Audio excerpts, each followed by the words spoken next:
السلام علیکم ورحمۃ اللہ وبرکاتہ۔ ان الحمد للہ نحمده ونستعینه ونستغفره حمدا کثیرا طیبا مبارکا فیہ۔ اللهم صل على محمد وعلى آل محمد كما صليت على إبراهيم وعلى آل إبراهيم إنك حميد مجيد۔ اللهم بارك على محمد وعلى آل محمد كما باركت على إبراهيم وعلى آل إبراهيم إنك حميد مجيد۔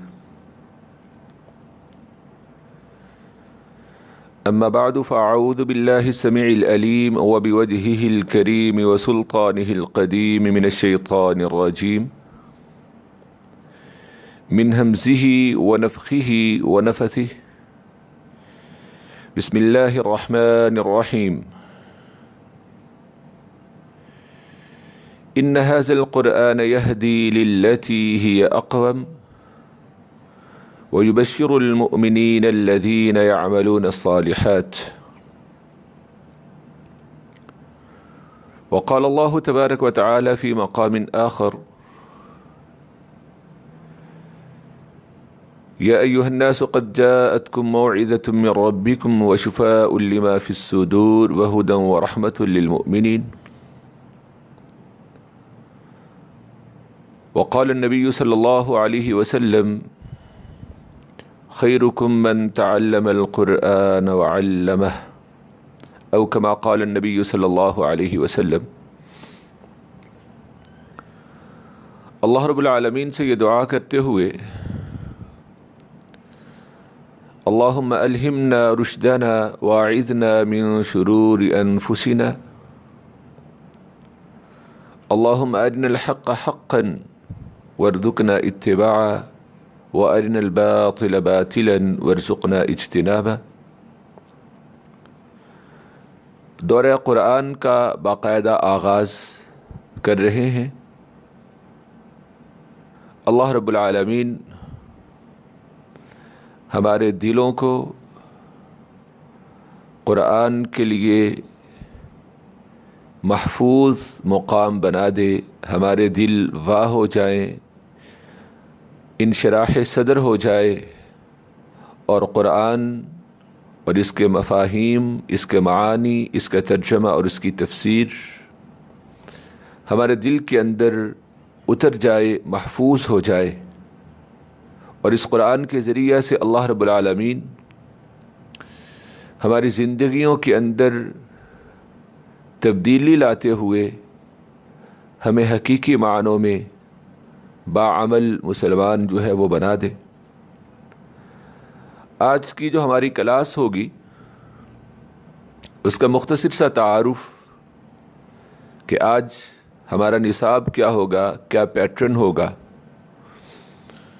اس کی جھلک میں آپ کے سامنے رکھنا چاہتا ہوں۔ آج کے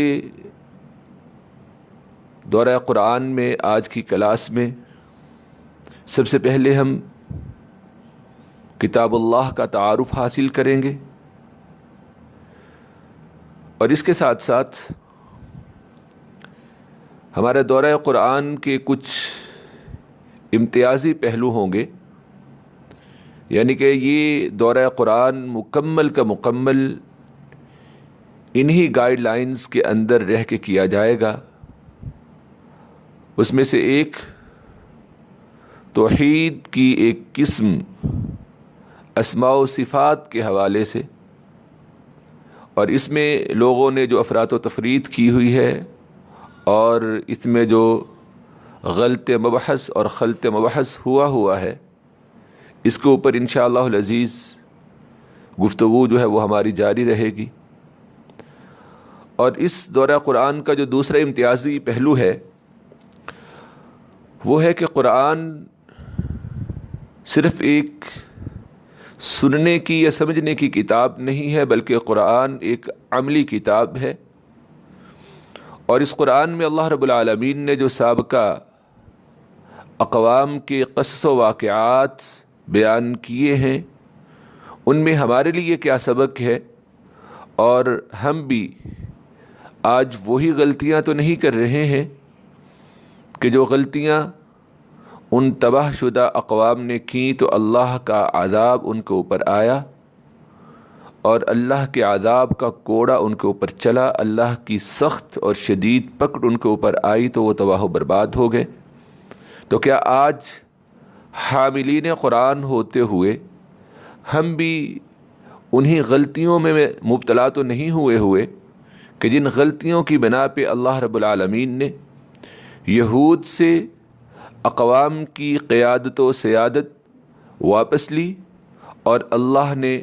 غربت علیہم الذلۃ والمسکنہ کا حقدار انہیں ٹھہرایا، اور اللہ نے المغضوب علیہم یہود کو قرار دیا اور نصارہ کرسچینز کو، عیسائیوں کو اللہ رب العالمین نے الضالین گمراہ قرار دیا۔ کیا آج بھی حاملین قرآن ہوتے ہوئے ہم مسلمان انہی غلطیوں میں مبتلا تو نہیں ہوئے؟ عمل کو ہم نے تقابلاً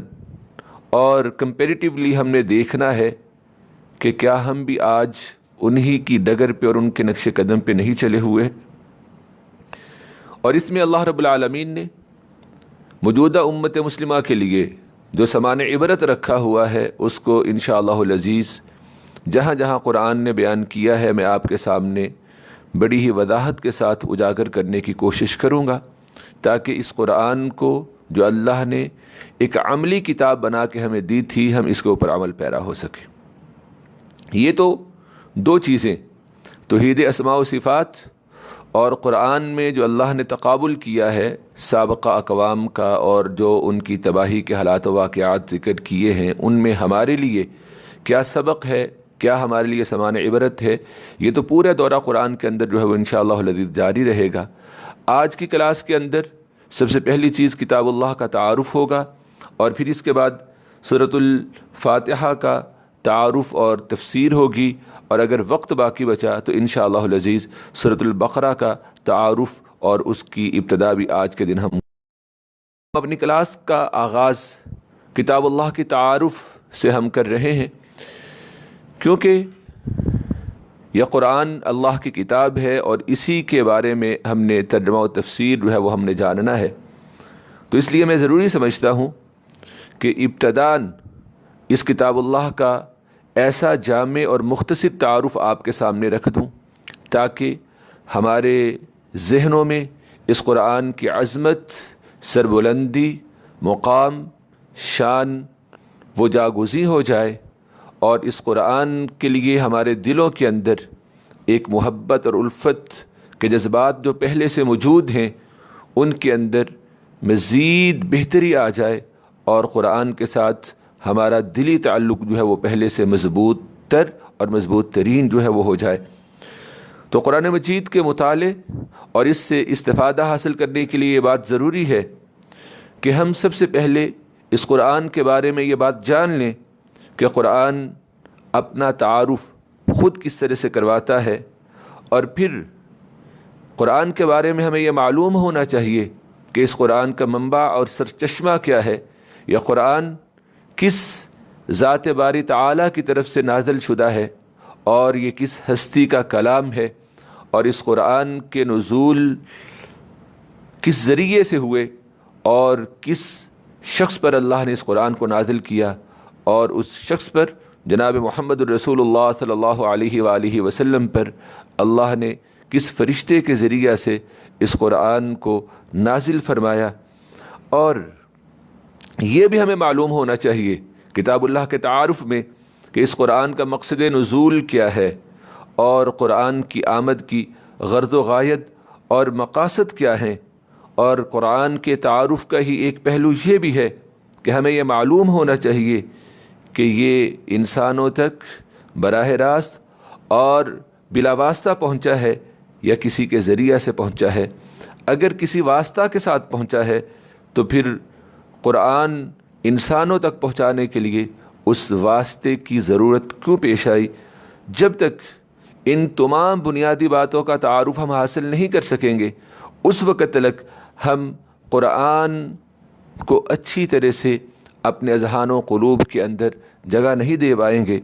تو آئیے قرآن کا تعارف حاصل کرتے ہوئے سب سے پہلی بات یہ سمجھ لیجئے کہ قرآن ایک یقینی، قطعی اور غیر مشتبہ کتاب ہے۔ دنیا کے اندر الہامی کتابیں ہوں یا غیر الہامی کتابیں، وہ کتابیں جو اللہ نے نازل کی تورات کی شکل میں، زبور کی شکل میں، انجیل کی شکل میں، صحف ابراہیم، صحف زکریا کی شکل میں، صحائف اور کتب، الواح اس دنیا میں اللہ کی طرف سے نازل ہوئے، یا پھر انسانوں نے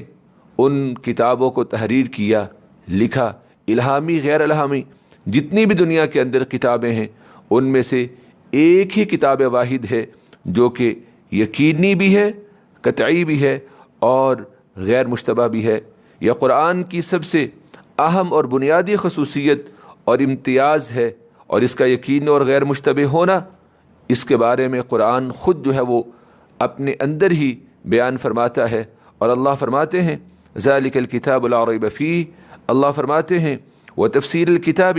لا ریب فیہ من رب العالمین، اللہ فرماتے ہیں وانہ لکتاب عزیز، اللہ قرآن کے اندر فرماتے ہیں لا یأتیہ الباطل من بین یدیہ ولا من خلفہ تنزیل من حکیم حمید، یہ نہایت وقی کتاب ہے جس میں کوئی بھی غیر واقع بات نہیں ہے، اور کوئی بھی غیر واقع بات، کوئی بھی باطل، کوئی بھی جھوٹ، کوئی بھی من گھڑت بات، کسی بھی انسان کا کوئی ایک لفظ اور جملہ اس کتاب میں نہ اس کے سامنے سے آ سکتا ہے اور نہ اس کے پیچھے کی طرف سے آ سکتا ہے۔ یہ کتاب اس اللہ حکیم کی طرف سے جو اپنی ذات کے اندر دانا بھی ہیں، جو اپنی ذات کے اندر محکم بھی ہیں، اور جو سب سے بڑے فیصلہ کرنے والے بھی ہیں، اور جس کی صفات وہ ہیں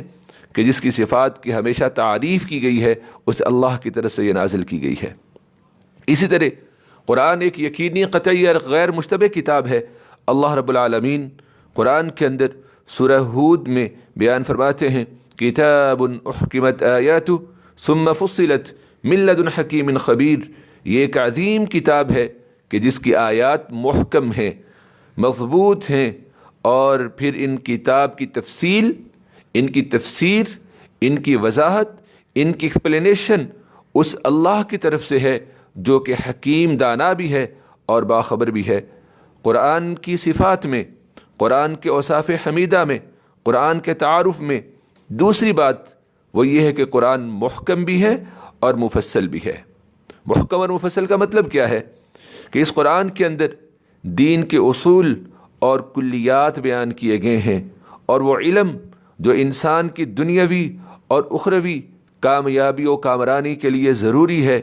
وہ تمام علوم جو انسان کی دنیا کو بہتر بنا سکتے ہیں، دنیا کے حوالے سے اس کے لیے بہترین گائیڈ لائنز دے سکتے ہیں، وہ اس قرآن کے اندر ضروری ہیں، اور وہ علوم بھی اس قرآن کے اندر موجود ہیں کہ جس سے کسی انسان کی آخرت بھی بہتر ہو سکتی ہے۔ اس لیے یہ قرآن محکم بھی ہے اور مفصل بھی ہے۔ اسی لیے تو اللہ رب العالمین قرآن کے بارے میں قرآن کے اندر ہی قرآن کا تعارف کرواتے ہوئے یہ بات ارشاد فرماتے ہیں افغیر اللہ ابتغی حکما وهو الذی انزل الیکم الکتاب مفصلا، کیا پھر میں اللہ کے سوا کوئی اور حکم چاہوں حالانکہ اس نے تمہاری طرف وہ کتاب نازل کی ہے جو کہ مفصل ہے۔ اور اسی طرح ایک اور جگہ پہ قرآن کے اندر بیان فرمایا وَلَقَدْ جِئْنَاهُمْ بِكِتَابٍ فَصَّلْنَاهُ عَلَىٰ عِلْمٍ، ہم نے ان کے پاس ایسی کتاب پہنچا دی ہے جس کو ہم نے اپنے علم سے کھول کھول کر بیان فرمایا۔ قرآن محکم بھی ہے، مفصل بھی ہے، یعنی کہ اس کا علم، اس کے اصول اور اس کے کلیات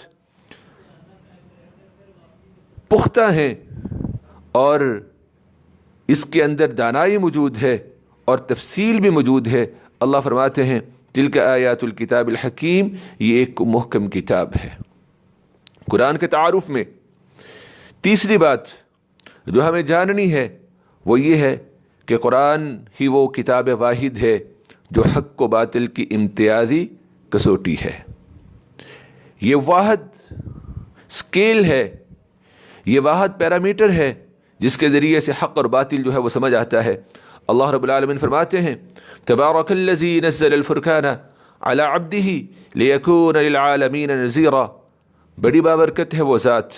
کہ کہ جس نے اپنے بندے پر وہ کتاب نازل کی الفرقان،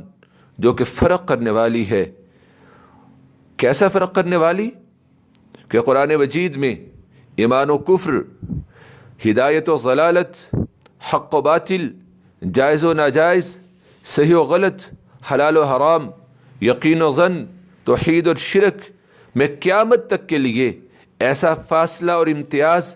ایسا فرق واضح کر دیا گیا ہے کہ اب ان دونوں میں، دو طرح کی اشیاء میں کسی بھی طرح کا کوئی بھی ادنا سے احتمال اور کمزور سے کمزور اشتباہ بھی باقی نہیں چھوڑا گیا۔ کیوں؟ تاکہ جس نے ہلاک ہونا ہے وہ بھی اتمام حجت کے بعد تباہ و برباد ہو، اور جس نے زندہ رہنا ہے وہ بھی اتمام حجت کے بعد زندہ رہے۔ اللہ رب العالمین نے یہ اوصاف صرف اور صرف قرآن کریم کے اندر رکھے ہوئے ہیں۔ قرآن کے تعارف میں قرآن کے حوالہ سے چوتھی بات جو ہمیں جاننے والی ہے وہ یہ ہے کہ قرآن سابقہ کتابوں کی تصدیق کرنے والا اور سابقہ کتابوں کا نگران ہے۔ اللہ رب العالمین سورۃ المائدہ آیت نمبر 48 میں بیان فرماتے ہیں وَأَنزَلْنَا إِلَيْكَ الْكِتَابَ بِالْحَقِّ مُصَدِّقًا لِمَا بَيْنَ يَدَيْهِ مِنَ الْكِتَابِ وَمُهَيْمِنًا عَلَيْهِ، اور ہم نے آپ کی طرف بامقصد کتاب اتاری ہے جو سابقہ کتابوں کی تصدیق کرنے والی اور ان سابقہ کتابوں کے مضامین کی نگران و نگہبان ہے۔ قرآن سابقہ کتابوں کا نگران و نگہبان اس لیے ہے کہ دین کے وہ تمام اصول و کلیات جو کہ تمام آسمانی کتابوں اور آسمانی تعلیمات میں یکساں اور مشترک ہیں، وہ اللہ رب العالمین نے قرآن کریم کے اندر بیان فرمائے۔ جیسا کہ اللہ رب العالمین سورۃ الشورى سورہ نمبر 42 آیت نمبر 13 کے اندر بیان فرماتے ہیں شرع لکم من الدین ما وصى به نوحا والذی اوحینا الیک وما وصینا به ابراہیم وموسیٰ وعیسیٰ ان اقیموا الدین ولا تتفرقوا فیہ، تمہارے لیے وہی دین مقرر کیا گیا ہے جس کا حکم اس اللہ نے نوح علیہ السلام کو دیا تھا، اور جس حکم کی وحی ہم نے آپ کی طرف کی ہے، اور جس کی تاکید ہم نے ابراہیم، موسیٰ اور عیسیٰ علیہ السلام کو کی تھی، یہ کہ تم دین کو قائم کرو ولا تتفرقوا فیہ، اور اس دین کے اندر تفریق، فرقہ بازی، تفرقہ اور پھوٹ نہ ڈالو۔ اسی طرح اللہ قرآن کے اندر فرماتے ہیں ان هذه امتکم امۃ واحدہ، بے شک تمہارا یہ طریقہ ایک ہی طریقہ ہے، یعنی کہ قرآن نگران و نگہبان ہے اس معنی میں کہ دین کے اصول و کلیات تمام آسمانی کتابوں میں اور آسمانی تعلیمات میں یکساں اور مشترک ہیں۔ قرآن سابقہ کتابوں کا مصدق اور نگران ہے اس پہلو سے بھی کہ قرآن سے پہلے جتنی بھی کتب اور صحائف اپنے اپنے وقت کے لیے تھے اور اس کا ایک حصہ تھے، چنانچہ فرمایا الم تر الی الذین اوتوا نصیبا من الکتاب یدعون الی کتاب اللہ، کیا آپ نے ان لوگوں کے حال پر غور نہیں کیا ہے جنہیں کتاب کا کچھ حصہ دیا گیا تھا، انہیں اللہ کی پوری کتاب کی طرف بلایا جاتا ہے۔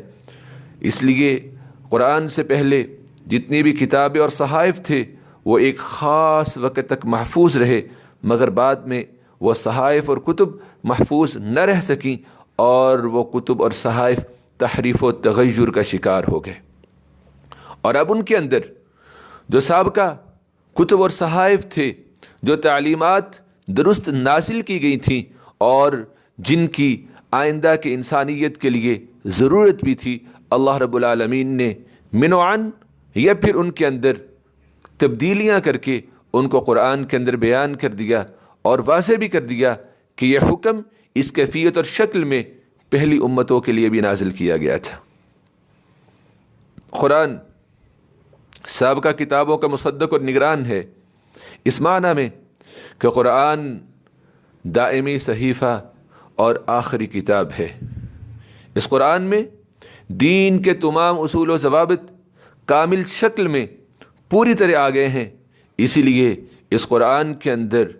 اللہ رب العالمین نے نازل فرمایا الیوم اکملت لکم دینکم واتممت علیکم نعمتی وَرَضِيتُ لَكُمُ الْإِسْلَامَ دِينًا، آج کے دن میں نے تمہارے لیے تمہارا دستور زندگی مکمل کر دیا اور اپنی نعمت یعنی کہ دین اور شریعت کو تم پر پورا کر دیا اور تمہارے لیے اسلام کو بطور دین بطور ضابطہ حیات پسند کر لیا۔ جب قرآن ایک فیصلہ کن کتاب ٹھہرا دی گئی اور تمام بنی نوع انسان کے لیے جو قرآن کے نزول سے لے کے قیامت تک آنے والے ہیں یہی کتابیں ہدایت مقرر کر دی گئی، تو پھر اللہ رب العالمین نے اس کتاب کی حفاظت کا ذمہ بھی اپنے اوپر لے لیا۔ اللہ فرماتے ہیں اِنَّا نَحْنُ نَزَّلْنَا الذِّكْرَ وَإِنَّا لَهُ لَحَافِظُونَ، اس لیے قرآن مصدق و نگران ہے کہ قرآن مجید وہ آئینہ ہے جس میں مختلف عقائد، افکار و خیالات، متفرق اخلاق و اعمال اور سیرت و کردار کے لوگ اپنا اپنا چہرہ دیکھ سکتے ہیں اور اس قرآن کی کسوٹی اور میزان کے اوپر اپنی جانچ پڑتال کر سکتے ہیں۔ اس لیے اس قرآن میں کہیں اشارتاً، رمزاً اور کہیں واضح انداز میں اور کہیں گزشتہ لوگ اور گزشتہ قوموں کے حالات کے پیرائے میں اور کہیں براہ راست قرآن کے مخاطب افراد کا تذکرہ موجود ہے۔ اللہ رب العالمین کا فرمان ہے لَقَدْ أَنزَلْنَا إِلَيْكُمْ كِتَابًا فِيهِ ذِكْرُكُمْ أَفَلَا تَعْقِلُونَ، بلا شبہ ہم نے تمہاری طرف ایک کتاب نازل کی ہے جس میں تمہارا ہی تو ذکر ہے۔ قرآن وہ آئینہ ہے کہ قرآن کو پڑھنے والا جب پڑھتا ہے وہ اپنے آپ کو دیکھ لیتا ہے کہ قرآن اس وقت مجھے کہاں پہ کھڑا جو ہے وہ مجھے دکھا رہا ہے، میں عقائد میں کہاں ہوں، میں عبادات میں کہاں ہوں، میں معاملات میں کہاں ہوں، میرا اخلاق کیسا ہے، اور اگر میں یہ سمجھتا ہوں کہ میں کامیابی حاصل کر چکا ہوں تو قرآن ہمیں یہ بتائے گا کہ میں کتنی کامیابی حاصل کر چکا ہوں۔ قرآن ہی وہ آئینہ ہے کہ جس میں مختلف افکار و خیالات کے لوگ جب ایک دوسرے کے ساتھ بحث اور مباحثہ کرتے ہیں، مجادلہ کرتے ہیں، تو قرآن بتاتا ہے کہ کون ہدایت کے اوپر ہے۔ جیسا کہ اللہ رب العالمین فرماتے ہیں قُلْ كُلٌّ يَعْمَلُ عَلَى شَاكِلَتِهِ فَرَبُّكُمْ أَعْلَمُ بِمَنْ هُوَ أَهْدَى سَبِيلًا، اے نبی صلی اللہ علیہ وآلہ وسلم اب فرما دیجئے کہ ہر ایک شخص اپنی اپنی شکل و صورت میں، اپنے اپنے پیٹرن میں عمل کر رہا ہے۔ فَرَبُّكُمْ أَعْلَمُ بِمَنْ هُوَ أَهْدَى سَبِيلًا، تمہارا رب زیادہ بہتر جانتا ہے کہ کون راستے کے لحاظ سے ہدایت پر ہے، اور وہ ہدایت کا راستہ اللہ رب العالمین نے قرآن کریم کے اندر بیان فرما دیا۔ قرآن کے تعارف میں جو چوتھی بات ہمیں جاننی ہے وہ یہ ہے کہ قرآن مجید ایک معجز کتاب ہے، وہ کتاب جس کا مقابلہ اور سامنا کوئی بھی نہیں کر سکتا۔ اس کتاب نے عاجز کر دیا ان اہل عرب کو کہ جو اپنے علاوہ ساری دنیا کو عجم کہہ کے یہ کہا کرتے تھے کہ زبان کے اوپر، گفتگو کے اوپر، فصاحت و بلاغت کے اوپر ہمارے علاوہ کسی کو ایسی قدرت حاصل نہیں ہے کہ وہ ہمارا مقابلہ کر سکے۔ اور قرآن اللہ رب العالمین نے عربی زبان میں اہل عرب میں نازل کیا اور ہر حوالے سے اللہ نے قرآن کو معجز بنایا۔ قرآن نے اپنے معجز ہونے کا دعویٰ خود کیا ہے اور لوگوں کو نہیں، تمام انسانیت کو، مخصوص لوگوں کو نہیں، تمام انسانیت کو ہی نہیں بلکہ جنوں تک کو قرآن نے یہ چیلنج دیا۔ اللہ قرآن کے اندر فرماتے ہیں قُلْ لَئِنِ اجْتَمَعَتِ الْإِنسُ وَالْجِنُّ عَلَىٰ أَن يَأْتُوا بِمِثْلِ هَٰذَا الْقُرْآنِ لَا يَأْتُونَ بِمِثْلِهِ وَلَوْ كَانَ بَعْضُهُمْ لِبَعْضٍ ظَهِيرًا، اے نبی صلی اللہ علیہ وسلم فرما دیجئے اگر سارے آدمی اور جنات مل کر بھی چاہیں کہ وہ اس قرآن جیسا قرآن لے آئیں تب بھی وہ اس قرآن جیسا قرآن نہیں لا سکیں گے، چاہے تمام جنات اور تمام انسان جو ہے وہ ایک دوسرے کے مددگار ہی کو نہ بن جائیں۔ قرآن کتاب معجز ہے، عاجز کر دینے والی، اس کا کوئی مقابلہ نہیں کر سکتا کسی بھی حوالے سے، وہ چاہے کتاب شفا ہو، کتاب ہدایت ہو، اہل عرب کی زبان میں، زبان کے طور پہ بھی وہ اس کا مقابلہ نہ کر سکے۔ پورے قرآن کا چیلنج دیا گیا، پھر اس کے اندر تخفیف کی گئی۔ سورہ ہود آیت نمبر 14 اور 13 میں اللہ رب العالمین بیان فرماتے ہیں ام یقولون افترا قل فأتوا بعشر سور مثله مفتریات وادعوا من استطعتم من دون اللہ ان کنتم صادقین فإن لم يستجیبوا لكم فاعلموا انما انزل بعلم اللہ. کیا وہ مشرکین اور کفار یہ بات کہتے ہیں کہ نبی اکرم صلی اللہ علیہ وآلہ وسلم نے قرآن کو خود سے بنا لیا ہے؟ تو پھر آپ انہیں فرما دیجئے اگر تم سچے ہو اپنی اس بات کے اندر تو 10 صورتیں، وہ چاہے قرآن کی مختصر ترین صورتیں ہوں، اس جیسی بنا کے لے آؤ، اور اللہ کے علاوہ تم جن جن کو بلا سکتے ہو اس کام کے لیے، اپنی مدد کے لیے بلا لو. جب آپ یہ چیلنج انہیں دے دیں، پھر اگر وہ مشرکین مکہ، وہ کافرین آپ کے اس چیلنج کو قبول نہ کریں، تو پھر یقین کر لینا چاہیے کہ یہ قرآن صرف اللہ کا علم لے کر اترا ہے. پہلے پورے قرآن کا چیلنج دیا، پھر اس میں لیس کی گئی، تخفیف کی گئی، وہ 10 صورتیں، اور 10 صورتیں بھی کوئی نومینیٹ نہیں کی گئی، وہ مختصر ترین صورتیں بھی ہو سکتی ہیں، جیسے سورۃ النصر، سورۃ العصر، اور اسی طرح سورہ کوثر، اور اسی طرح سورہ اخلاص، سورہ فلق، سورہ ناس، یعنی کہ مختصر ترین صورتیں. وہ اس کا چیلنج قبول نہ کر سکے. پھر اس کے بعد اللہ نے مزید تخفیف کر دی. سورہ یونس، سورہ نمبر 10 آیت نمبر 38، اللہ رب العالمین فرماتے ہیں ام یقولون افتراہ قل فأتوا بسورۃ مثلہ وادعوا من استطعتم من دون اللہ ان کنتم صادقین. کیا یہ لوگ کہتے ہیں کہ اس نبی محمد صلی اللہ علیہ وسلم نے اس قرآن کو اپنی طرف سے بنا لیا ہے؟ تو آپ فرما دیجئے اگر تم سچے ہو تو اس جیسی ایک صورت ہی لے آؤ،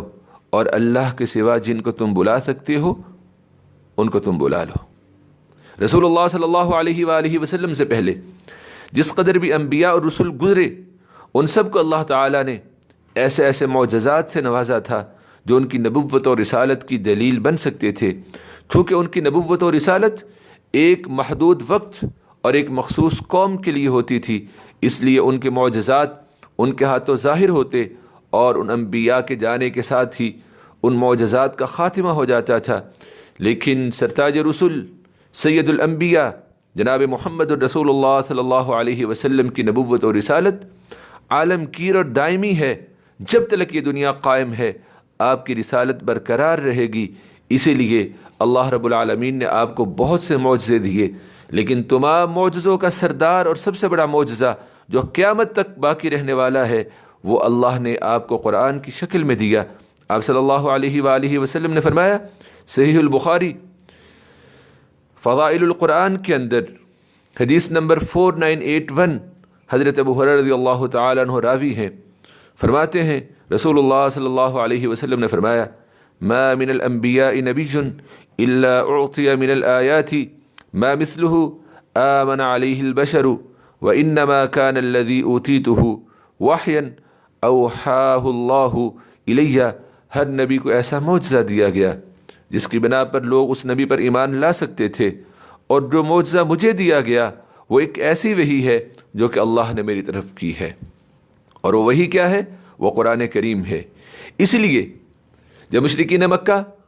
آپ صلی اللہ علیہ وآلہ وسلم سے معجزات کا مطالبہ کرتے،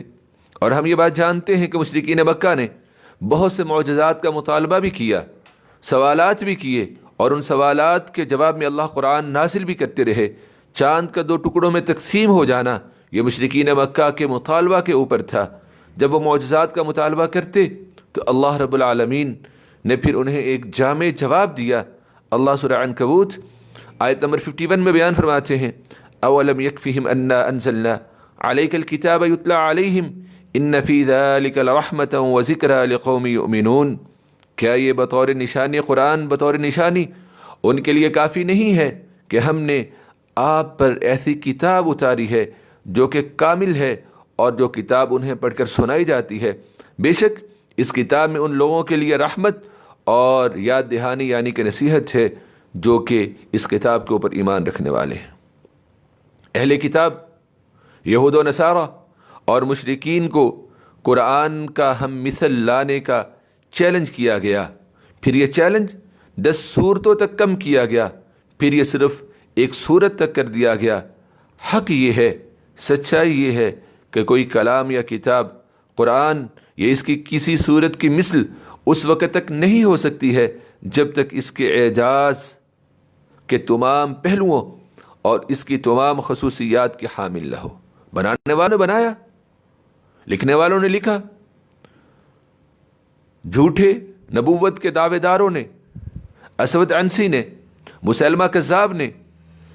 اپنے پیروکاروں کو مطمئن کرنے کے لیے عربی کے اندر جملے بنائے بھی، صورتیں بنائی بھی، لیکن وہ تمام کا تمام کلام جو جھوٹے نبوت کے دعوے داروں نے بنایا تھا، ان کے اندر وہ فصاحت و بلاغت، ان کے الفاظ کی تراکیب، فصاحت و بلاغت وہ ان کے اندر نہیں تھی، بلکہ جس طرح قرآن اپنے الفاظ و تراکیب اور فصاحت و بلاغت میں اپنا کوئی ثانی نہیں رکھتا ہے اور بے مثل ہے، معجز ہے، اسی طرح قرآن کریم اپنے معانی و مضامین، اپنے بلند و بالا حقائق و معارف، اپنی غیبی معلومات اور حقائق ابدی اور اپنی پیش کی ہوئی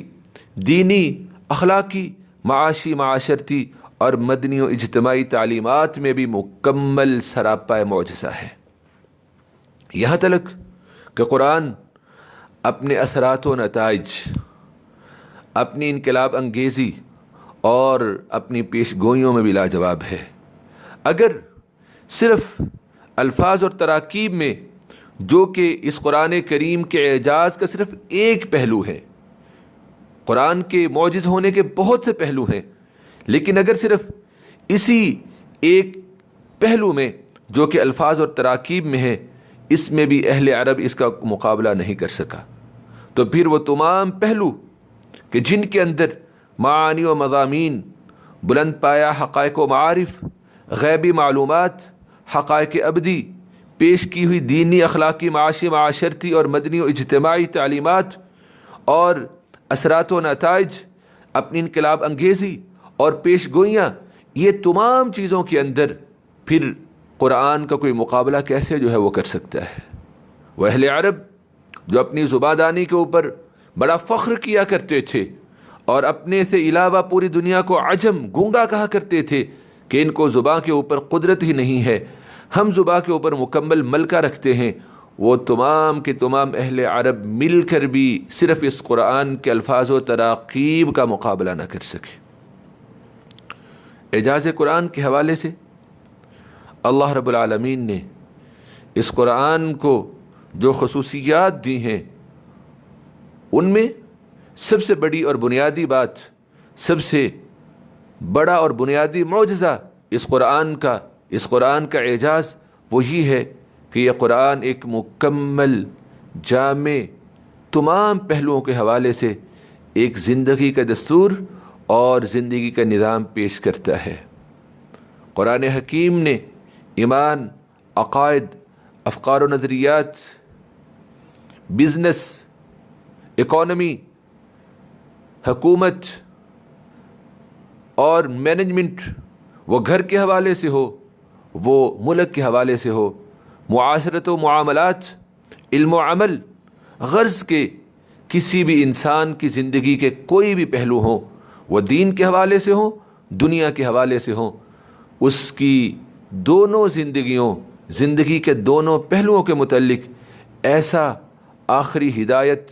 اور نظام عمل پیش کیا ہے کہ پھر اس قرآن سے زیادہ محکم و مستحکم، جامع و واضح اور نافع ہدایت نامہ دنیا میں آج تک پیش نہیں کیا جا سکا۔ اس قرآن سے پہلے کی بات کر لیں، اس قرآن کے پہلے کے ادیان اور الہامی کتب بھی چونکہ اپنے اپنے وقت کے ساتھ محدود اور مخصوص تھیں، اس لیے وہ بھی اس قرآن کے مقابلے میں ناقص ٹھہری۔ تورات ہو، زبور ہو، انجیل ہو، صحف زکریہ ہو، دیگر صحائف ہوں، وہ سب کی سب ایک مخصوص قوم کے لیے، مخصوص وقت کے لیے اور ایک مخصوص حالات کے تناظر میں نازل کی گئیں۔ جب ان کے مقابلے میں قرآن نازل کیا گیا تو قرآن کے اندر جامعیت تھی، اور وہ جامعیت واضح کر رہی تھی کہ یہ قرآن سب کے لیے ہے، اور وہ ایک مخصوص حالات میں مخصوص قوموں کے لیے مخصوص وقت تک کے لیے تھا۔ اور پھر اس قرآن نے انسانی زندگی کی انفرادی و اجتماعی، جسمانی و روحانی، معاشی و معاشرتی، تہذیبی و تمدنی، عدالتی و تجارتی، سیاسی و عمرانی اور حکمرانی و فرما روائی، غرض زندگی کے ہر گوشے کے بارے میں ایسی جامع ترین ہدایات اور ایسے بنیادی منصوبے اور احوال و کلیات بیان کیے ہیں کہ اب کوئی انسان آ جائے، کوئی انسان جتنا مرضی ایڑی چوٹی کا زور لگا لے، اپنی پوری ایفرٹ کر لے، وہ اس قرآن کے بیان کیے گئے منصوبوں میں، اصول و ضوابط میں کسی بھی قسم کی کمی و بیشی، ترمیم و تنسیخ اور تغیر و تبدل کی ضرورت ہی محسوس نہیں کرتا ہے، بلکہ قرآن کے تمام محاسن اور کمالات کا استقصاء اور استیعاب بھی حد امکان سے باہر ہے۔ جس طرح اللہ رب العالمین کی تعریف اور اللہ رب العالمین کی حمد وہ بیان کرنا محال ہے، رسول اللہ صلی اللہ علیہ وآلہ وسلم کی نعت بیان کرنا محال ہے،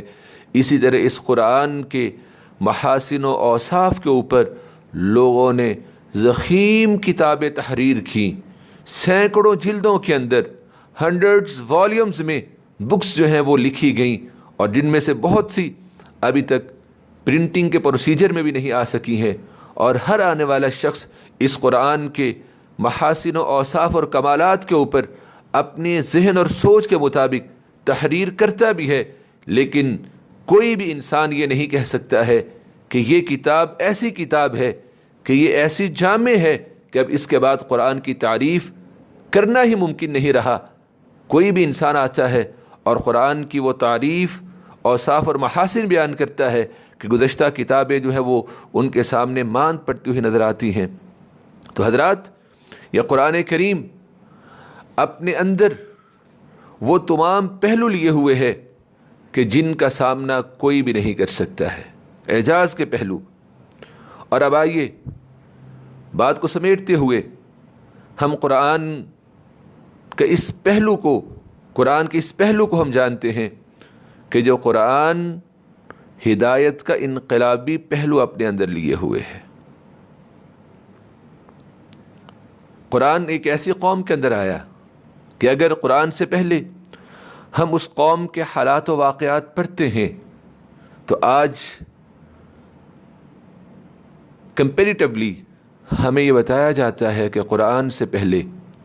صحابہ کرام رضوان اللہ علیہم اجمعین اور مکہ کے اندر جہالت کا وہ عالم تھا، جہالت کی وہ کیفیات تھیں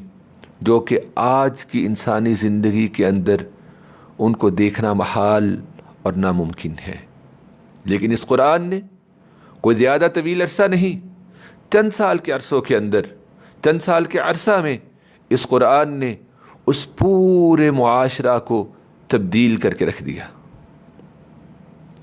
اور اتنی تاثیر اور اتنی جلد انقلاب کا لے آنا، انقلاب کا بپا ہو جانا، یہ قرآن کریم کا ہی خاصہ ہے، قرآن کریم کا ہی وصف ہے۔ قرآن ہدایت کے انقلابی پہلو یہ ہے کہ رسول اللہ صلی اللہ علیہ وآلہ وسلم نے قرآن مجید اور اس کی عملی تفسیر خود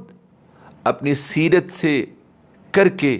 اپنے کردار و اخلاق سے کر کے لوگوں کے سامنے پیش کی۔ اسی لیے جب سیدہ عائشہ صدیقہ رضی اللہ تعالی عنہا سے سوال کیا گیا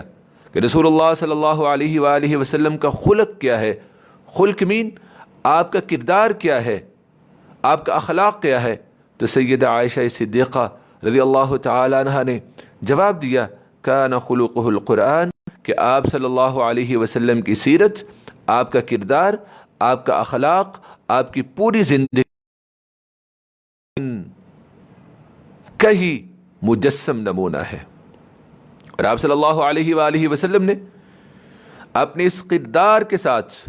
جو کہ قرآن کی عملی تصویر تھی، ذہنی، فکری،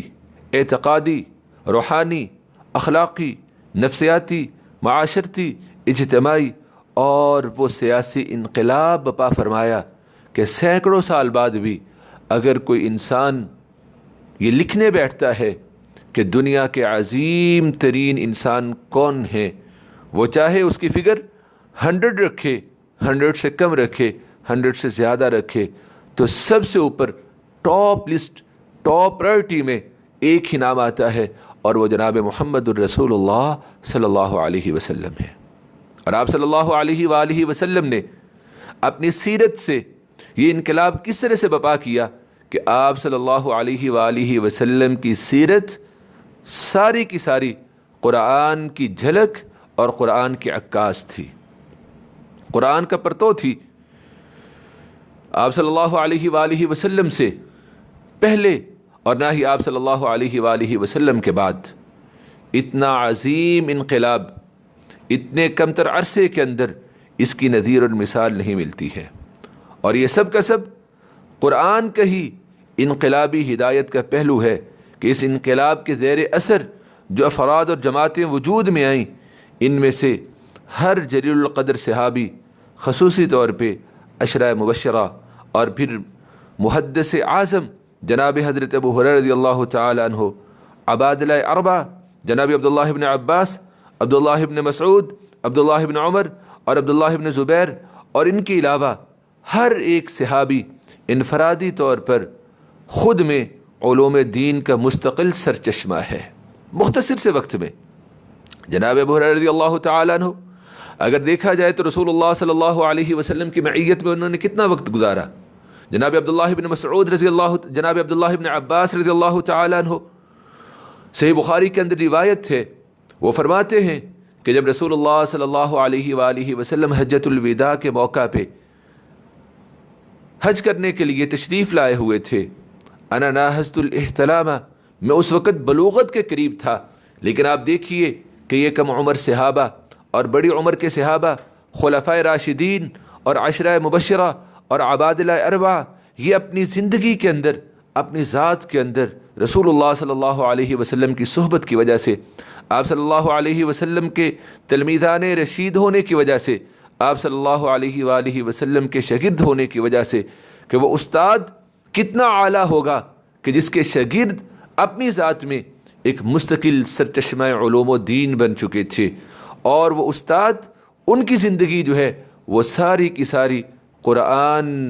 کا ہی پرتو تھی، قرآن کا ہی عکس تھی، قرآن کی ہی جھلک تھی۔ تو آپ اس سے اندازہ لگا سکتے ہیں کہ قرآن اپنے اندر کتنا انقلابی ہدایت کا پہلو جو ہے وہ لیے ہوئے ہے، کہ انسانی تاریخ میں کسی وقت، کسی جگہ اور کسی گروہ میں اتنے کم تر عرصے میں اس قدر وسیع انقلاب کو دیکھا ہی نہیں گیا ہے۔ اس میں قرآن کہ انقلابی ہدایت کا یہ پہلو ابھر کے ہمارے سامنے آتا ہے کہ یہ قرآن ہمہ گیر انقلاب والی کتاب ہے، کہ ان تمام وسائل و ذرائع کے بغیر رونما ہوا جس سے دنیا جو ہے وہ ناآشنا ہے۔ قرآن مجید نے اعجاز کے انقلابی ہدایت کی اس پہلو کی طرف بھی اشارہ فرمایا ہے، اور بتایا کہ اس قرآن نے صرف ان کی معاشرت، ان کی تجارت، ان کے اخلاق، ان کے کردار، ان کی عبادات، ان کے عقائد، ان کے افکار و نظریات، ان کے ایمان، ان کی عقل، ان کے فہم، ان کے شعور و ادراک کے اندر ہی انقلابی تبدیلیاں نہیں لے کے آیا، بلکہ قرآن نے یہ انقلاب بپا کیا کہ وہ جو ایک دوسرے کے خون کے پیاسے تھے، وہ ایک دوسرے کے اوپر جان نچھاور کرنے والے بن گئے، کہ قرآن خود بیان فرماتا ہے وَأَلَّفَ بَيْنَ قُلُوبِهِمْ لَوْ أَنفَقْتَ مَا فِي الْأَرْضِ جَمِيعًا مَا أَلَّفْتَ بَيْنَ قُلُوبِهِمْ وَلَكِنَّ اللَّهَ أَلَّفَ بَيْنَهُمْ إِنَّهُ عَزِيزٌ حَكِيمٌ۔ وہی اللہ ہی تو ہے جس نے اپنی مدد اور مومنوں کے ذریعہ سے آپ صلی اللہ علیہ وآلہ وسلم کو قوت و طاقت پہنچائی، اور مسلمانوں کے دلوں کو جوڑ دیا، ان کے دلوں میں الفت پیدا کر دی، کہ اگر آپ ساری زمین کا مال بھی خرچ کر دیتے تب بھی ان صحابہ کے دلوں میں الفت پیدا نہ کر سکتے تھے، لیکن اللہ نے ان کے دلوں میں الفت پیدا کی، کیونکہ وہ اللہ غالب اور بڑی ہی حکمت والا ہے۔ تو حضرات گرامی، زمانہ جاہلیت میں جو ایک دوسرے کے خون کے پیاسے تھے، جو بیٹیوں کو زندہ درگور کر دیا کرتے تھے، جو کمتر لوگوں کا حق غصب کیا کرتے تھے، جو سود کے ظالمانہ معاشی نظام کے ذریعہ سے غریب لوگوں کا استحصال کیا کرتے تھے، اللہ رب العالمین نے اس قرآن کے ذریعے اور جناب محمد الرسول اللہ صلی اللہ علیہ وآلہ وسلم کے ذریعہ سے اللہ نے چند سالوں کے مختصر ترین عرصہ میں ایسا انقلاب برپا کیا کہ اس انقلاب کے ثمرات، اس انقلاب کے اثرات آج بھی دنیا جو ہے وہ محسوس کر رہی ہے۔ اگر آج میں اور آپ مسلم ہیں تو اس مسلم ہونے میں بنیادی کردار صحابہ کرام رضوان اللہ علیہم اجمعین کا ہے۔ اب آئیے قرآن کے اس پہلو کو ہم جانتے ہیں کہ قرآن وہ واحد کتاب ہے جو دنیا کی محفوظ ترین کتاب ہے۔ یہ بھی قرآن کے تعارف کے اندر ایک نمایاں اور امتیازی پہلو اور وصف ہے قرآن کا کہ قرآن ہی دنیا کی وہ واحد کتاب ہے جو کہ محفوظ ترین کتاب ہے۔ لا یأتیہ الباطل من بین یدیہ ولا من خلفہ تنزیل من حکیم حمید۔ قرآن سے پہلے کے جتنے بھی آسمانی صحیفے اور کتابیں اس دنیا کے اندر آئیں، وہ کتابیں ہمیشہ تحریف و تغیر کا نشانہ بنتی رہیں، یہاں تک کہ تورات کے اوپر اس دنیا کے اندر ایک وقت ایسا آیا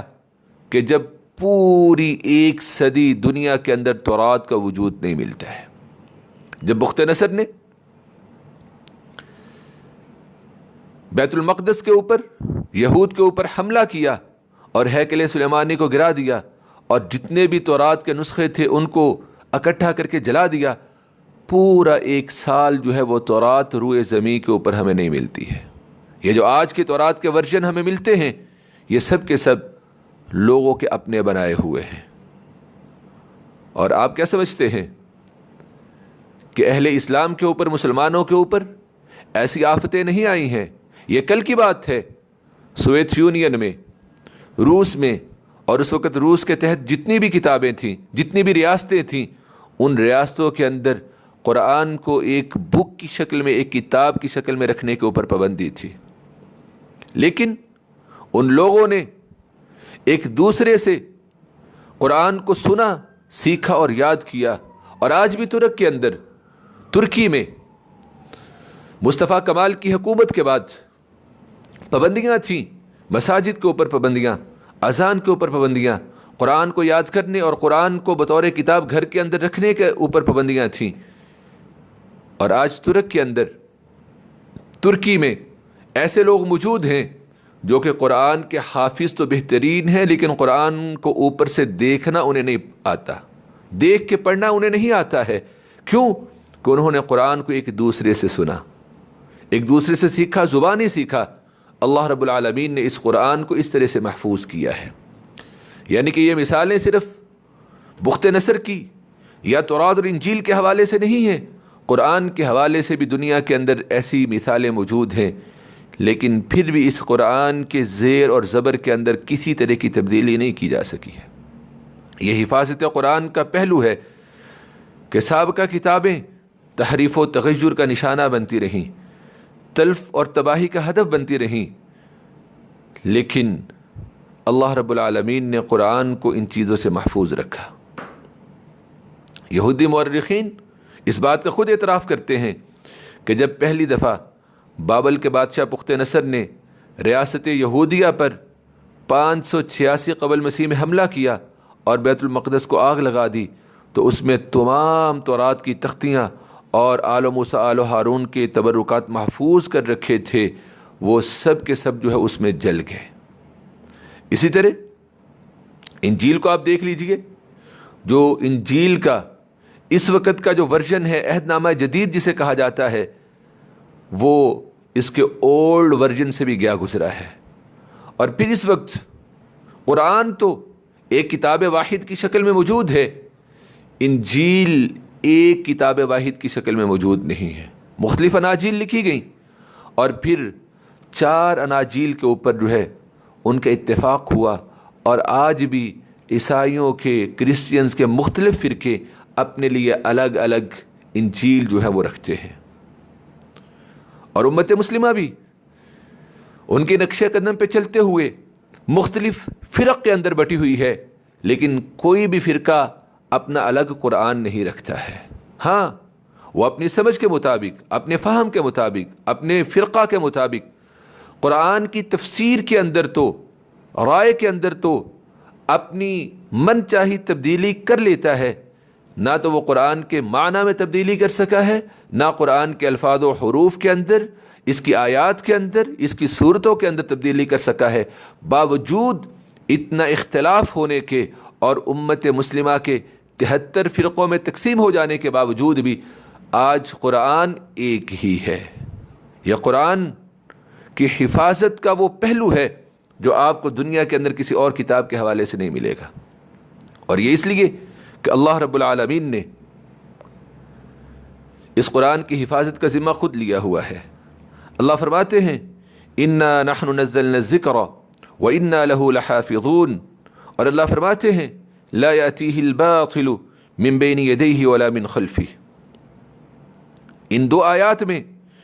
اللہ رب العالمین نے قرآن کے اندر اس بات کو واضح کر دیا کہ قرآن کریم اپنی اصل شکل میں ہمیشہ محفوظ رہے گا، اور دنیا کی کوئی طاقت اسے مٹانے یا اس میں تحریف و ترمیم کرنے کی مذموم کوشش میں کبھی بھی کامیاب نہیں ہو سکے گی۔ اور یہ ایک ناقابل تردید حقیقت ہے کہ قرآن کریم میں آج تک ایک نقطے کی تبدیلی بھی نہیں ہو سکی ہے۔ ریسنٹلی چند سال پہلے جرمن کے اندر ایک NGO نے، ایک ریسرچ انسٹیٹیوٹ نے قرآن کریم کے اوپر ریسرچ کی، اور دنیا کے مختلف ملکوں سے، مختلف شہروں سے 40,000 قرآن کے نسخے جو ہے لکھے ہوئے، پرنٹڈ، ان کو جمع کیا گیا، اور پھر اس کے اوپر ریسرچ کی گئی، اور ریسرچ کے بعد وہ اس نتیجے کے اوپر پہنچے کہ پوری دنیا میں جتنے بھی پرنٹڈ قرآن موجود ہیں ان میں سے کہیں بھی ایک دوسرے کا اختلاف موجود نہیں ہے، نہ سورت کے آغاز اور اختتام کے حوالے سے، نہ آیات کی ترتیب کے حوالے سے، اور نہ ہی کہیں پہ زبر اور زیر اور ایک نقطہ کے حوالے سے اللہ رب العالمین نے قرآن کو اس طرح سے محفوظ کیا ہوا ہے۔ اور اگر کبھی کسی نے کوشش کی کہ قرآن کو اپنے مطلب اور مقصد کے مطابق، اپنی ضرورت کے مطابق بنا کے اس کو پرنٹ کر کے لوگوں تک پہنچا دیا جائے، جیسا کہ ایک قرآن سامنے بھی آیا اور نیٹ کے اوپر پڑا بھی ہوا ہے ٹرو فرقان کے حوالے سے، کہ اس میں سے جہاد کی آیات کو نکال دیا گیا، لیکن اس کو بالکل بھی قبولیت حاصل نہ ہو سکی۔ آج بھی اگر قرآن کا کوئی حافظ آپ کو ملے گا تو وہ ٹرو فرقان کا نہیں ملے گا، اسی قرآن کریم کا ملے گا جو اللہ نے نازل کیا ہے۔ تو ایک نقطے تک کی تبدیلی بھی اس قرآن کے اندر نہ ہوئی ہے، نہ کی جا سکتی ہے۔ قرآن میں لکھنے اور کسی بھی نوعیت کا رد و بدل کرنے کی جس نے بھی جسارت کی وہ بری طرح سے ناکام ہو گیا۔ آج بھی یہودی اور عیسائی اس ناپاک مقصد کے لیے محنت و کوشش کر رہے ہیں، لیکن اتنی بڑی بڑی طاقتیں ہونے کے باوجود بھی، وہ فوجی طاقتیں ہوں، وہ بڑی بڑی سپر پاور اکانومیز ہوں، کسی بھی طرح کا کوئی بھی ان کا وار جو ہے وہ کارگر نہیں جا سکا ہے۔ اس لیے آپ یہ بات یاد رکھیے کہ قرآن کی حفاظت ان معنوں میں اللہ رب العالمین نے کی ہوئی ہے کہ قرآن کی حفظ و بقا، نشر و اشاعت، قرأت و تلاوت اور اس کے معانی و مطالب سب کی حفاظت کا ذمہ اللہ رب العالمین نے اپنے اوپر لیا ہوا ہے۔ کوئی قرآن کے معانی و مطالب میں تبدیلی نہیں کر سکتا، قرآن کو اپنی طرف سے بنا کے اس کی نشر و اشاعت نہیں کر سکتا۔ یہ تھے قرآن کے امتیازی اوصاف اور پہلو۔ اور قرآن کے تعارف میں دوسری چیز جو ہم نے جاننی تھی کہ قرآن کا منبع اور سرچشمہ کیا ہے، کہ قرآن کہاں سے آیا، کس نے نازل کیا۔ قرآن کی ان تمام خصوصیات کہ جو میں نے ابھی آپ کے سامنے مختصراً ذکر کی ہیں، اور امتیازات جو میں نے آپ کے سامنے رکھے ہیں، یہ سب کے سب اس بنا پر ہیں۔ بنیاد کیا ہے اس کی؟ کہ اس کا سرچشمہ اور اس کا ماخذ، اس کا سورس وہ صرف اور صرف علم الہی ہے، اور کوئی نہیں۔ یہاں تک کہ رسول اکرم صلی اللہ علیہ وآلہ وسلم بھی اس قرآن میں ایک بھی لفظ کا نہ اضافہ کر سکے نہ اس کے اندر کمی کر سکے۔ اللہ رب العالمین سورہ حاقہ کے اندر کیا بیان فرماتے ہیں؟ تنزیل من رب العالمین ولو تقول علینا بعض الاقاویل، یہ قرآن رب العالمین کی طرف سے نازل کردہ ہے۔ وَلَوْ تَقَوَّلَ عَلَيْنَا بَعْدَ الْأَقَاوِيلِ لَأَخَذْنَا مِنْهُ بِالْيَمِينِ ثُمَّ لَقَطَعْنَا مِنْهُ الْوَتِينَ فَمَا مِنْكُمْ مِنْ أَحَدٍ عَنْهُ حَاجِزِينَ وَإِنَّهُ لَتَذْكِرَةٌ لِلْمُتَّقِينَ کہ اگر کوئی کہنے والا، یعنی کہ رسول اللہ صلی اللہ علیہ وسلم، کیونکہ وہ نبی اور رسول ہیں، لوگ ان کی نبوت اور رسالت کو مانتے ہیں۔ رسول اللہ صلی اللہ علیہ وسلم نے فرمایا یہ اللہ کا کلام ہے، یہ میری حدیث ہے، یہ وحی ہے۔ لوگوں نے ایمان کر لیا، لوگوں نے یقین کر لیا، لوگ ایمان لے آئے۔ اب اس ایمان و یقین اور اپنے منصب نبوت کو استعمال کرتے ہوئے نعوذ باللہ ثم نعوذ باللہ اگر رسول اللہ صلی اللہ علیہ وآلہ وسلم اپنی طرف سے ہم پر کوئی بات کہہ دیتے، لَأَخَذْنَا مِنْهُ بِالْيَمِينِ، تو ہم اپنے دائیں ہاتھ کے ساتھ نبی محمد صلی اللہ علیہ وسلم کو پکڑ لیتے، ثم لقطعنا منه الوتین، پھر ہم ان کی شاہ رگ کاٹ ڈالتے، فما منکم من احد عنہ حاجزین، اور کوئی ایک بھی ہم سے ان نبی محمد صلی اللہ علیہ وآلہ وسلم کو بچانے والا نہ ہوتا۔ اور مشرکین مکہ آیا کرتے تھے، مطالبہ کیا کرتے کہ جی چلیں آپ کچھ سافٹ کارنر رکھ لیں، آپ یہ شرک کی باتیں، یہ ہمارے بتوں کی تکذیب، ان چیزوں کو آپ جو ہے وہ نہ بیان کیا کریں۔ اللہ نے قرآن کے اندر بیان فرمایا کہ نبی فرما دیجئے کہ میں کس طرح تمہاری منشا کے مطابق اس قرآن کو تبدیل کر سکتا ہوں۔ یہاں تک کہ سورہ احزاب کی وہ آیت جس کے بارے میں سیدہ عائشہ صدیقہ رضی اللہ تعالی عنہ بیان فرماتی ہیں کہ اگر رسول اکرم صلی اللہ علیہ وآلہ وسلم نے قرآن کی کسی آیت کو چھپانا ہوتا تو اس آیت کو چھپاتے۔ جو سیدہ زینب رضی اللہ تعالی عنہ کے ساتھ نکاح کے معاملہ میں رسول اللہ صلی اللہ علیہ وآلہ وسلم معاشرے کا دباؤ دیکھتے ہوئے اللہ کے حکم کے سامنے پس و پیش کر رہے تھے، نکاح کے اندر تأمل کر رہے تھے کہ لوگ کیا کہیں گے، کہ منہ بولے بیٹے کی متعلقہ بیوی کے ساتھ محمد صلی اللہ علیہ وآلہ وسلم نے نکاح کر لیا۔ کیوں؟ کہ عرب کے جاہلی معاشرہ میں متبنہ اڈاپٹ کیے ہوئے منہ بولے بیٹے کے لیے وہ تمام حقوق تھے جو اللہ نے کی بیٹے کے لیے رکھے ہوئے ہیں، جبکہ حقیقی بیٹا اور اڈاپٹ کیا ہوا متبنہ منہ بولا بیٹا ایک طرح کا سٹیٹس نہیں رکھتے ہیں، ایک لیول، ایک مقام نہیں رکھتے ہیں۔ اللہ نے یہ سورہ احزاب کے اندر تفصیلی طور پہ بیان فرمایا، اور یہ ساری تفصیل بیان کرنے کے بعد اللہ نے حکم دیا کہ آپ حضرت زینب رضی اللہ تعالی عنہ سے نکاح کیجئے۔ رسول اللہ صلی اللہ علیہ وآلہ وسلم معاشرے کے دباؤ کی وجہ سے ابھی سوچ و بچار میں ہیں، اور ذہن کے اندر یہ بات آ رہی ہے کہ لوگ کیا باتیں کریں گے۔ اللہ نے قرآن کے اندر فرمایا اتخشونہ اتخش الناس واللہ احق ان تخشاہ، اے نبی صلی اللہ علیہ وسلم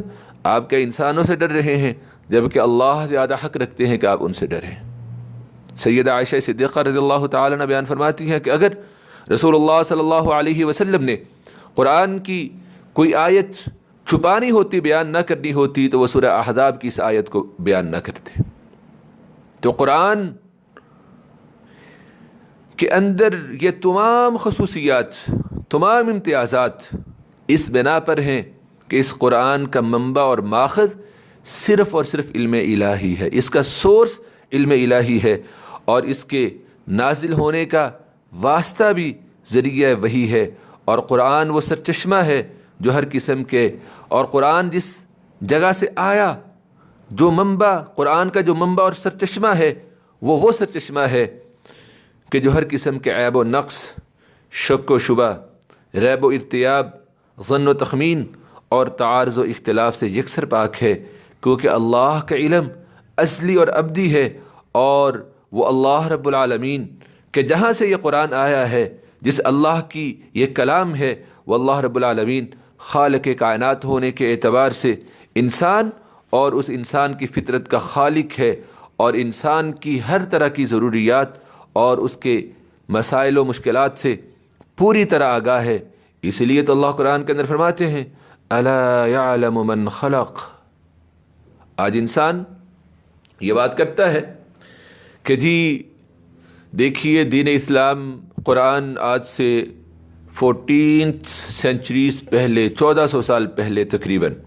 نازل ہوا، تو آج کا ماحول اور 1400 سال پہلے کا ماحول، آج کی ضروریات، 1400 سال پہلے کی ضروریات اور اس وقت کا معاشرہ، آج کی سوسائٹی، یہ کس طرح ایک دوسرے کے ساتھ میچ کرتی ہیں؟ اب ذرا بتائیے، دین کا پہلا ماخذ کیا ہے؟ قرآن، وہ بھی وحی الہی۔ قرآن کا دوسرا ماخذ کیا ہے؟ حدیث رسول، وہ بھی وحی الہی۔ وما ينطق عن الهوى ان هو الا وحی یوحی۔ تو کیا یہ بات جچتی ہے؟ یہ بات بنتی ہے؟ اس بات کی کوئی بنیاد ہے کہ ہم یہ کہیں کہ یہ قرآن، یہ دین اسلام آج سے 1400 سال پہلے کے لیے تھا، موجودہ تقاضوں کو پورا نہیں کرتا؟ اللہ فرماتے ہیں سورہ ملک میں، سورہ ملک کی آیت نمبر 14 میں، الا یعلم من خلق وهو اللطیف الخبیر۔ کیا جس نے پیدا کیا اسے معلوم نہیں ہے کہ آج سے قرآن کے نزول کے 1400 سال بعد، یا آج ہم موجود ہیں، آج سے 1000 سال کے بعد انسان کی ضروریات کیا ہوں گی، انسان کس طرح سے زندگی بسر کرے گا؟ ہم تو ایک صرف امیجنیشن کر سکتے ہیں، ہم ایک تصور کر سکتے ہیں، اس اللہ کو تو ہر چیز کا علم ہے۔ کیوں؟ وَهُوَ اللطیف الخبیر، وہ اللہ تو بہت باریک بھی اور بہت بڑا باخبر ہے۔ کیوں؟ وسع کل شیء علما، اس اللہ کا علم ہر چیز سے زیادہ وسیع ہے۔ کیوں؟ لا یضل ربی ولا ینسا، یہ قرآن کا منبع اور سرچشمہ وہ ذات باری تعالی ہے کہ اللہ نے اپنا تعارف کرتے ہوئے یہ بات فرمائی لا یضل ربی ولا ینسا۔ اب فرما دیجئے میرا رب نہ تو بھٹکتا ہے اور نہ ہی بھولتا ہے۔ اور فرمایا عالم الغیب والشہادہ، وہ اللہ جس کی یہ کلام ہے وہ غیب اور حاضر کا جاننے والا ہے۔ فرمایا لا يعزب عنه مثقال ذرة في السماوات ولا في الارض، آسمان اور زمین میں ذرہ برابر کوئی چیز بھی اس اللہ سے چھپی نہیں رہ سکتی ہے۔ اور قرآن کہاں سے آیا ہے؟ اللہ کے علم سے، اللہ کا کلام ہے، اللہ تعالیٰ کے علم سے ماخوذ ہے، اس لیے وہ اس اللہ کی خصوصیات کا حامل اور اس اللہ کی صفات کا مظہر ہے۔ جیسا کہ اللہ قرآن کے اندر خود فرماتے ہیں وَلَقَدْ جِئْنَاهُمْ بِكِتَابٍ فَصَّلْنَاهُ عَلَىٰ عِلْمٍ هُدًى وَرَحْمَةً لِقَوْمٍ يُؤْمِنُونَ، اور ہم نے ان کے سامنے ایسی کتاب پیش کی ہے جسے ہم نے اپنے علم و آگہی سے تفصیل کے ساتھ بیان کیا ہے، اور جو ایمان والوں کے لیے ہدایت و رحمت ہے۔ قرآن کے حوالے سے تیسری بات، دو باتیں ہم نے جان لی۔ قرآن کا ہم نے مختصر تعارف جانا تاکہ ہمیں پتہ چلے کہ یہ کتاب کیسی کتاب ہے کہ جس کو آج ہم نے پڑھنا جو ہے وہ شروع کیا ہے، اور دوسری چیز قرآن کے حوالے سے کہ اس قرآن کا منبع، ماخذ، سرچشمہ، سورس کیا ہے وہ ہم نے جانا۔ تیسری بات جو اب ہم قرآن کے حوالے سے جاننے والے ہیں وہ یہ ہے کہ انسانوں تک قرآن پہنچنے کا واسطہ اور ذریعہ کیا ہے۔ کیوں؟ اگر سورس اتھینٹک ہے اور درمیان میں جو ٹریل چل رہی ہے، درمیان میں جو واسطے بن رہے ہیں وہ مضبوط ہیں، تو پھر اس بات کے اوپر، اس کتاب کے اوپر ایمان و یقین زیادہ کامل، پختہ اور مضبوط ہوگا۔ تو انسانوں تک قرآن پہنچنے کا واسطہ کیا ہے؟ انسانوں تک قرآن مجید بغیر کسی لنک کے نہیں پہنچا، بغیر کسی واسطہ کے نہیں پہنچا۔ کیوں؟ کہ ہر انسان اس قرآن کو اٹھانے اور اس کی قبول کی صلاحیت و استعداد سے بہرہ مند نہیں ہے۔ آپ دیکھیے، اس کو مثال یوں لیجیے کہ معاشرہ کے اندر ہر ایک انسان حافظ قرآن نہیں ہے، ہر ایک انسان قرآن کا ترجمہ و تفسیر جاننے والا نہیں ہے۔ ہر ایک انسان قرآن کے اسرار و رموز کو، اس کی گہرائیوں کو ایک جیسا جاننے والا نہیں ہے، اور ہر انسان ایک جیسا قرآن کے اوپر عمل کرنے والا نہیں ہے۔ اس لیے تمام انسانوں کے اندر افتراق ہے، اس قرآن کو قبول کرنے، اس قرآن کو اٹھانے، استعداد کے اندر کمی اور بیشی ہے۔ اسی لیے اللہ رب العالمین جو کہ تمام انسانوں کو جاننے والے ہیں اور ہر انسان کو اس سے بھی زیادہ بہتر اللہ جانتے ہیں، تو اللہ کے علم میں ہے کہ کون اس قرآن کا تحمل کر سکتا ہے، کون اس قرآن کو قبول کرنے کی استعداد و صلاحیت اپنے اندر رکھتا ہے۔ اسی لیے تو اللہ رب العالمین نے پھر سورہ انعام کے اندر یہ بات ارشاد فرمائی، اللہ اعلم حیث یجعل رسالتہ، اللہ ہی خوب جانتے ہیں کہ اپنی رسالت کس کے سپرد کرے، اللہ کے علم میں ہے۔ کبھی کبھی یہ صورتحال پیش آ جاتی ہے کہ کسی علم و اطلاع کا اصل منبع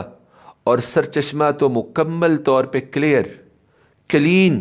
اور سٹرونگ محفوظ ہوتا ہے، لیکن وہاں سے اب انسانوں تک پہنچانے کے لیے درمیان میں جو واسطہ آ جاتا ہے وہ مضبوط، قابل وثوق اور لائق اعتماد نہیں ہوتا ہے۔ اب اگر درمیان والا واسطہ قابل اعتماد، قابل وثوق نہیں ہے، تو بات جتنی مرضی سالڈ ہو، جتنی مرضی سٹرونگ ہو، جتنی مرضی مضبوط ہو، انسان کے ذہن میں شک آ سکتا ہے کہ یار یہ بات کرنے والے کی کریڈیبلٹی ٹھیک نہیں ہے، بات تو ٹھیک ہے لیکن جس نے بات کی ہے اس کی کریڈیبلٹی ٹھیک نہیں ہے، ہو سکتا ہے کہ بات کے اندر کوئی کمی بیشی ہو گئی ہو۔ تو وہ سالڈ بات بھی پہنچانے والے کی کریڈیبلٹی ویک ہونے کی وجہ سے سننے والا بات کے اوپر شک و شبہ میں مبتلا ہو جاتا ہے، جبکہ یہ قرآن کیا ہے؟ لا ریب فیہ، اس میں کسی طرح کا کوئی شک نہیں ہے۔ اس لیے جیسے اس قرآن کا منبع اور سورس، اس کا سرچشمہ، اس کا ماخذ،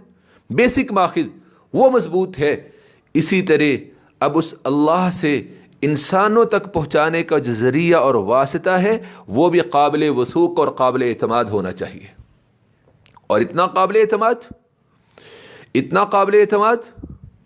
کہ جب رسول اللہ صلی اللہ علیہ وآلہ وسلم نے کوہ صفا پہ کھڑے ہو کے جب اللہ کا حکم آیا وَأَنذِرْ عَشِيرَتَكَ الْأَقْرَبِينَ کہ نبی صلی اللہ علیہ وسلم آپ اپنے خاندان والوں کو،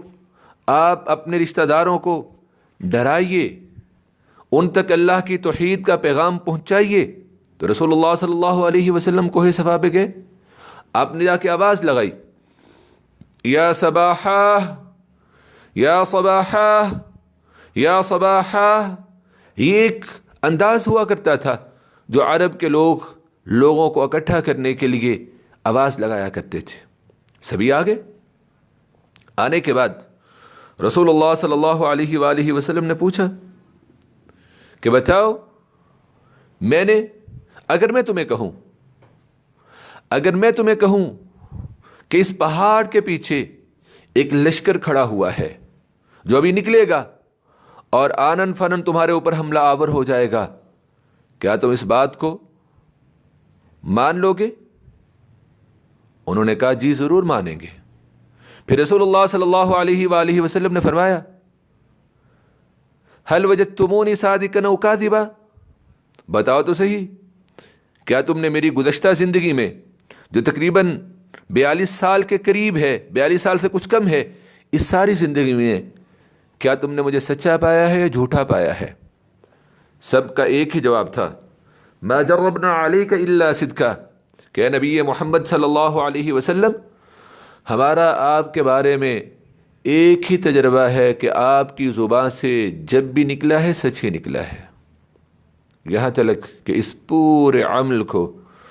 اللہ رب العالمین نے قرآن کریم کے اندر بیان فرمایا کہ بتاؤ میں تمہارے اندر اپنی زندگی کا کچھ حصہ گزار چکا ہوں۔ اللہ نے قرآن کے اندر بھی اس سارے واقعے کو بیان کیا ہے۔ اب جب یہ سب انہوں نے تسلیم کر لیا تو رسول اللہ صلی اللہ علیہ وسلم نے پھر فرمایا قولوا لا الہ الا اللہ تفلحوا تملکوا العرب وتدینوا العجم۔ اب یہاں پہ عقائد، افکار و نظریات کا ٹکراؤ پیدا ہوا تو تب رسول اللہ صلی اللہ علیہ وسلم کی مخالفت سامنے آئی۔ اگر عقائد و افکار و نظریات کا ٹکراؤ نہ ہوتا تو رسول اللہ صلی اللہ علیہ وسلم کی مخالفت نہیں تھی۔ تو اس لیے انسانوں تک قرآن کو پہنچانے کا جو ذریعہ اور واسطہ ہے وہ بھی قابل وثوق ہوا اور قابل وثوق ٹھہرا۔ اپنوں نے بھی مانا اور بیگانوں نے بھی مانا، اور اللہ نے یہ وہ محفوظ ذریعہ اس لیے اللہ نے منتخب کیا کہ بات جتنی مرضی سالڈ ہو، اگر پہنچانے والا ذریعہ ویک ہو جائے تو بات بھی اپنے اندر ویک ہو جاتی ہے، کمزور ہو جاتی ہے۔ رسول اللہ صلی اللہ علیہ وسلم وحی الہی کو انسانوں تک پہنچانے کا ذریعہ ہے، اور آپ صلی اللہ علیہ وآلہ وسلم پہ جس دن پہلی وحی آئی، نبوت سے پہلے والی زندگی تو پکیزہ ہے ہی ہے، لیکن جس دن آپ پہ پہلی وحی آئی غار حرا میں، اقرأ بسم ربک الذی خلق خلق الانسان من علق اقرأ وربک الاکرم، پھر اس دن سے لے کے مرتے دم تک رسول اللہ صلی اللہ علیہ وآلہ وسلم کے تکلم، بیان اور بولنے کی کیفیت یہ ٹھہرائی گئی کہ ان هو الا وحی یوحی علمہ شدید القوی۔ وہ قرآن تو بس وہ وحی ہے جو کہ بھیجی جاتی ہے، اور اسے ایک بڑی قوتوں والی شخصیت جبرائیل امین علیہ السلام نے سکھایا ہے۔ وما ينطق عن الهوى، وہ رسول محمد صلی اللہ علیہ وسلم کبھی بھی اپنی خواہش سے نہیں بولتے ہیں۔ ان هو الا وحی یوحی، ان کی کلام تو بس وہ وحی ہے جو کہ ان کے اوپر کی جاتی ہے، اور وحی الہی اللہ سے جناب محمد رسول اللہ صلی اللہ علیہ وآلہ وسلم تک لانے والا جو فرشتہ ہے وہ کون ہے؟ شدید القوی، بڑی قوتوں والا۔ کتنی قوتوں والا؟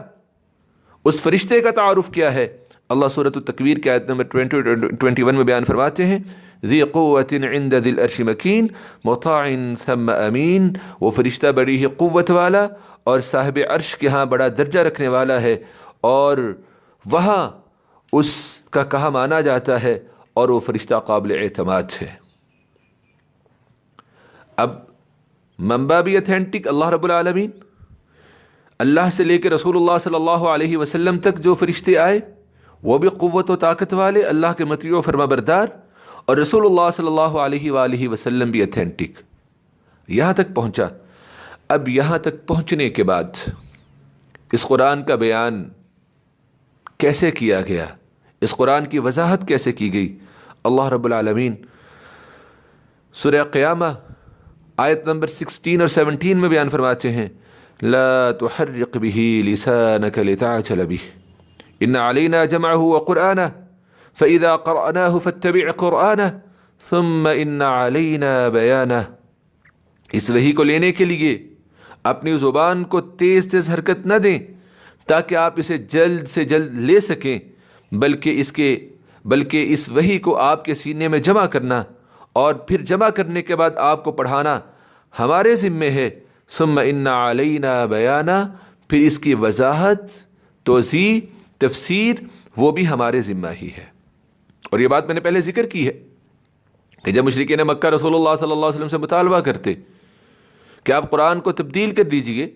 وہ باتیں نہ کہیں جن سے ہمیں تکلیف پہنچتی ہے، اب سافٹ کارنر رکھتے ہوئے آپ ویسی باتیں کیجئے جو آپ کو بھی قبول ہوں، ہمارے لیے بھی قابل قبول ہوں۔ تو اللہ کے نبی صلی اللہ علیہ وسلم نے کیا فرمایا؟ قل ما يكون لي ان ابدله من تلقاء نفسي ان اتبع الا ما يوحى الي۔ آپ ان مشرکین مکہ کے مطالبہ پہ انہیں فرما دیجئے میرے بس میں نہیں ہے کہ میں اس قرآن کو اپنی طرف سے بدل ڈالوں، میں تو وہی چیز جو میری طرف وحی کی جاتی ہے صرف اسی چیز کی اتباع اور پیروی کرتا ہوں۔ یہ تیسری بات تھی کہ وہ کون سا ذریعہ ہے کہ جس ذریعہ سے انسانوں تک قرآن کو پہنچا۔ اب قرآن کے حوالے سے آخری بات کہ اس قرآن کے نزول کے مقاصد کیا ہیں۔ جب مقاصد ہمارے سامنے آ جائیں گے تو پھر ایک تبدیلی اپنی زندگی میں لے کے آنا ہمارے لیے بہت آسان ہو جائے گا، کیونکہ ہم آج اس قرآن سے جڑے ہوئے ہیں، اور اس قرآن کو جاننے اور سمجھنے کے لیے آج ہماری کلاس کا پہلا دن ہے، اور ہم ابتداً تمہیداً ہم قرآن کے حوالے سے جان رہے ہیں، سمجھ رہے ہیں کہ قرآن ہے کیا، قرآن کا تعارف کیا ہے، قرآن کا منبع و سرچشمہ کیا ہے، انسانوں تک کس ذریعے سے یہ قرآن پہنچا ہے، اور اب چوتھی بات یہ ہے کہ قرآن کے نزول کے مقاصد کیا ہیں، کس لیے آبجیکٹیوز کیا ہیں اس قرآن کو نازل کرنے کے۔ اس کے آبجیکٹیوز صرف وہی ہیں